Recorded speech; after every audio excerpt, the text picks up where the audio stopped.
کەمتر لە هەفتەیەکدا حکوومەتی عێراقی دوو وەفد ڕەوانەی هەرێمی کوردستان دەکات بۆ دروستکردنی هەماهەنگی و هاوکاری نێوان حکوومەتی هەرێم و حکوومەتی عێراقی و ئاوەدانکردنەوەی ئەو ناوچانەی کە لە ژێردەستی داعشدا ڕزگارکراون.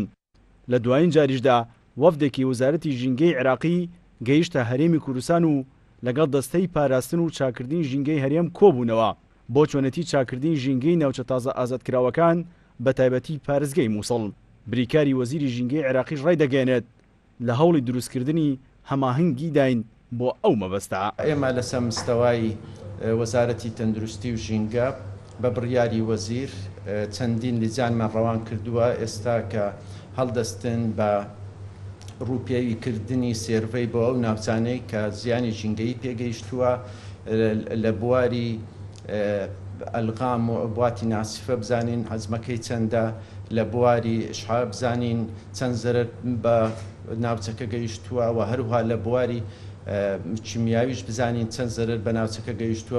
وەزیری ژینگەی هەرێمی کوردستانش لەو کۆنگرە ڕۆژنامەوانەدا ڕایگەیاند لە ئێستادا ڕێککەوتنێک لەنێوان ژمارەیەک لە وەزارەتە تایبەتمەندیەکان کراوە بۆ چۆنەتی چاکردنی ژینگەی پارێزگای مووسڵ و ئەو ناوچانەی کە لە ژێردەستی داعشدا ئازادکراون، چونکە لە پاڵ وێرانکردنی ژێرخانی ئابووری ئەو ناوچانە ژینگەی ناوچەکەش زیانی گەورەی بەرکەوتووە. دوجار راپۆرتێک ئامادە بکەین کە مادام شەڕێکی نێودەوڵەتی بۆ لە دەڤەرەکە ئەنجام درراوە پێویستەکە لە سندوقی نێودەوڵەتی ژینگەیش کە پارێکی زۆر لە وڵاتان کۆکراوەتەوە لەو پارەی بتوانین بە هەموو لایەکمانەوە بە ئوسلوبی دیبلۆماسی خۆمان لە هەرێمی کوردستان و لە عێراق بتوانین پشکێک لەو ئیمکانیاتە وەرگرین بۆ چارەسەری کێشە ژینگەیەکان کە دروست بوو.